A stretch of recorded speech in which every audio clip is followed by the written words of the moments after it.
that glucose is converted to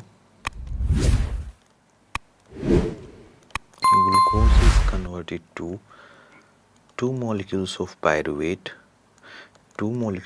pyruvate, and we discuss 7 ATP are produced. Yes, 7 ATP will be produced. Yes,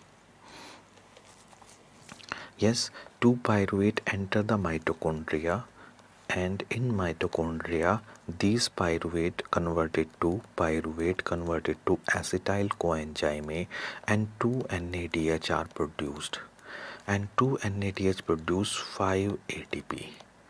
1 NADH produce 2.5, 2 NADH will produce 5 ATP. So 7 ATP plus 5 ATP.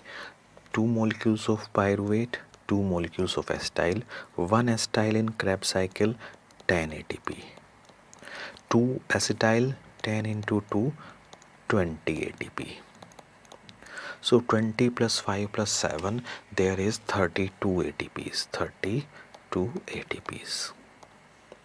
So complete oxidation of glucose produce 32 ATPs. Okay. Hi friends. So like, share and subscribe. If you have any doubt, comment below. Thank you.